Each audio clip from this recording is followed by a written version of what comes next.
ማሰብ ለሚችል ሐሳቡ ግልጽ ነው። ቀሶሱ ሷሊሒነ ወሷሊሓት ከተሰኘ ክታብ ላይ ነው የወሰድኩት። አልጀነቱ ተሕተ አቅዳሚል ኡመሓት ይላል። ምን ማለት ነው?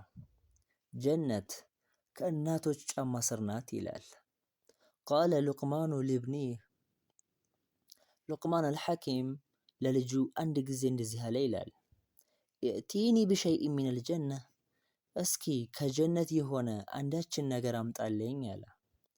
ፈዐስረዐ ወአታሁ ቢሐፍነትን ሚነ ቱራብ፣ ልጁም ተቻኮለና በፍጥነት አፈር ዘግኖ አመጣለት።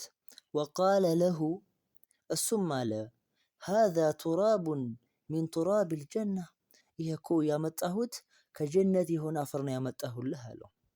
ፈቃለ ሉቅማኑ ሚን አይነ ጅእተ ቢህ፣ ከየት ነው ይሄን አፈር ያመጣኸው አለው። ቃለ፣ ልጅየውም አለ ሚን ተሕቲ ቀደሚ ዑሚ፣ ከየትም አይደለም ከእናቴ ጫማ ስር ነው ያመጣሁት፣ ከእናቴ ከቆመችበት ስር ነው ያመጣሁት አለ። አስቡት፣ ማሰብ የሚችል ሰው በቂ ነው። መልእክቱ ግልጽ ነው። ወዩሕካ አነ አሐደል ዑለማ፣ እንደዚሁ ይነገራል ከዑለሞች መካከል አንደኛው ተአኸረ መረተን ዐን መጅሊስ አስሓቢሂ፣ ከባልደረቦቹ መጅሊስ የዒልም ሰዓት ላይ ዘገየ ማለት ነው። ፈሰአሉሁ፣ ጠየቁት።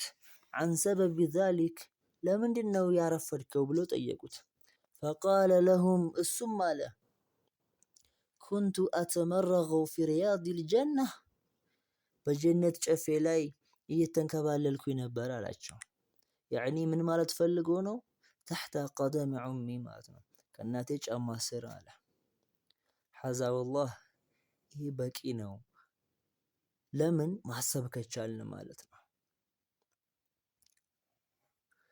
እናትና አባት ጋር መልካም ካልዋልን በስተቀር አኼራ አይታሰብም።